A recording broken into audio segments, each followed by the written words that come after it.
It's Laura Eubanks of Design for Serenity with your succulent tip of the day and day 4 in Pasadena. And it has been a hot one. We have just been continuing moving the 10-ton of boulder and the last 3 yards of soil. We have locked in our design. We figured out the pathways, and it's just smooth sailing from here on out. We have all of the big goose egg boulders staged, and we still have the black lava ones to work into the mix.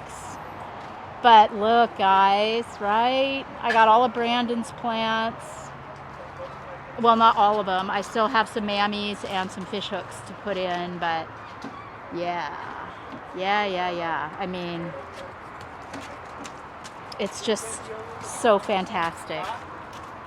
It is all coming together so fantastically. We really limbed up the Dracos. Yeah, the Dracos got limbed up a lot.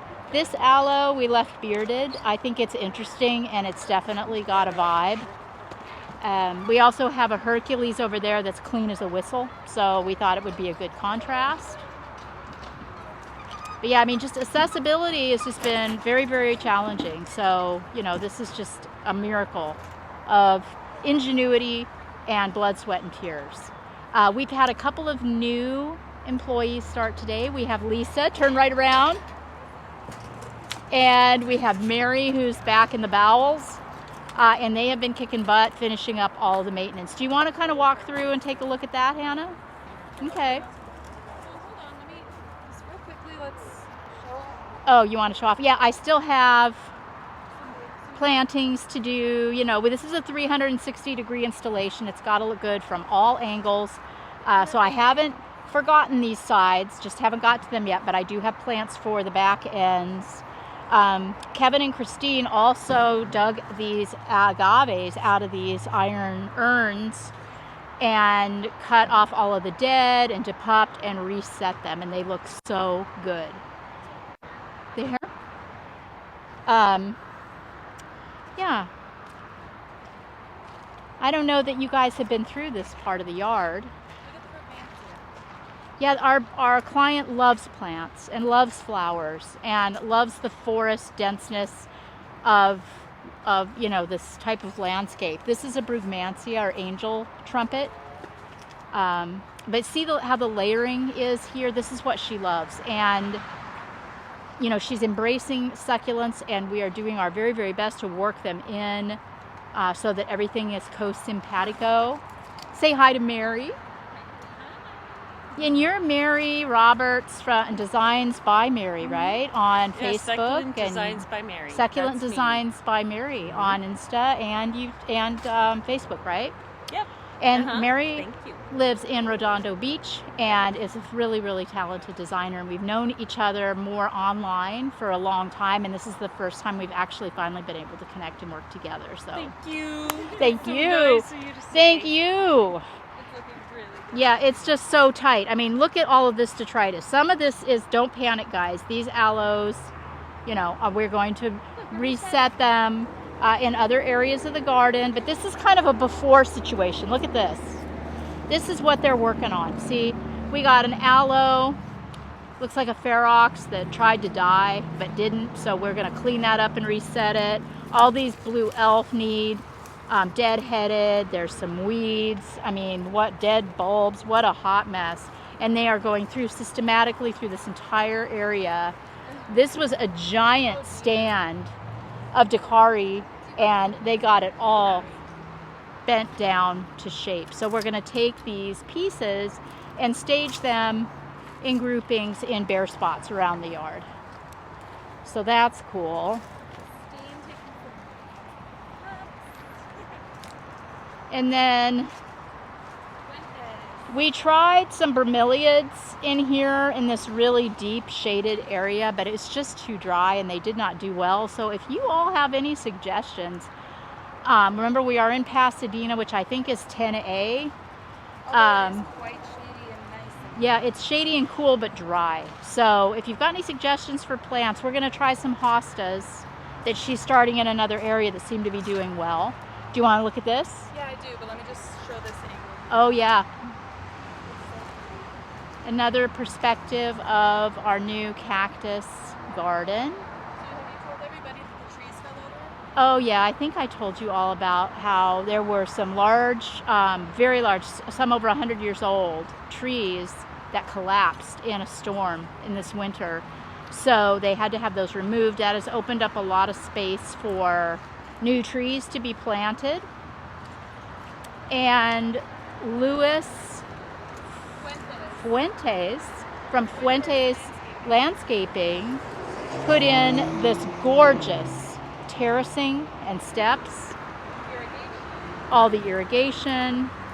I mean, it is absolutely phenomenal. And this is going to be layered with trees and grevilleas and leucadendrons and banksias and all of our clients' beloved Australians.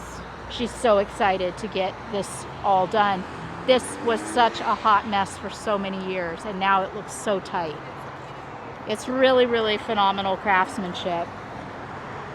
Luis did a really, really beautiful job.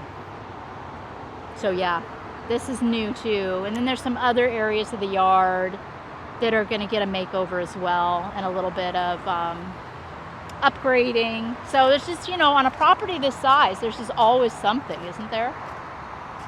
But yeah, our client has done the planting herself of all of these, and she's just having a ball.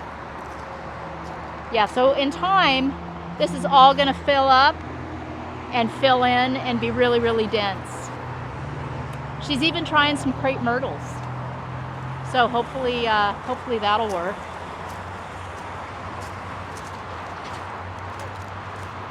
Then over here,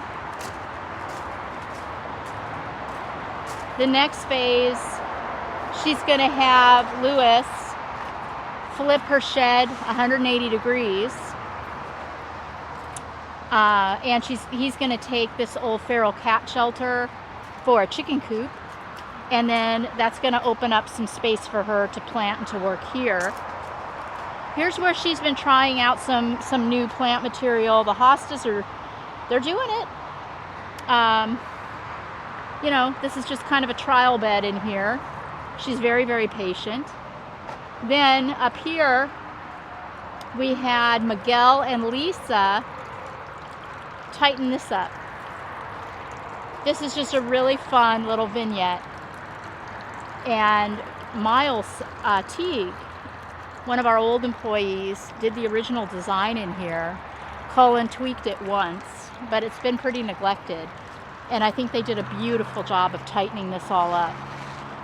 We have some cactus in pots that I put in years ago that still look great.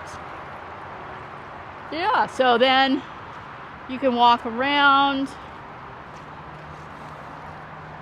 and pick the cactus garden up through here as well. This area is going to be blown out with more of her favorite kinds of trees. I'm not going to be doing anything in here, but I am going to put my big Dazzlerian longissimum in that adjacent bed over there, because I just can't leave it. So you can kind of see where that Agave perii is right here. I'm going to move that and put the Dazzy right there. So I'll have one there, and one over in that adjacent bed. I think that's just going to finish it off just beautifully. So we decided Christina's going to be, she's local, lives in San Pedro, and she's going to be doing regular monthly maintenance here. So we are not going to be irrigating. She's just going to hand water as needed, because most of this garden really just doesn't need enough to warrant the trouble of trying to run drip to everything. So we are going to be adding lights, but we are not going to be irrigating. And then we have our chamois beige top dressing. We still have all the black lava boulders to stage, and then I've got some rubble, a basket of Baja Cresta rubble to throw down. And I think I have burgundy lava 3/4 for doing my Jackson Pollocking splashing, to just give that third dimension. So yeah, my energy's a little down. It's because I'm tired. It's been a big one, and you never know it. I mean, they're all so fun, and everybody's always laughing and having such a good time. But we're really excited to show you the progress tomorrow. I think you're going to be really impressed with what we're gonna get done by the time we see you again. Thanks everybody for following, for watching, for commenting. This has been Laura Eubanks of Design for Serenity, reporting with day 4 in Pasadena and your succulent tip of the day. Bye guys.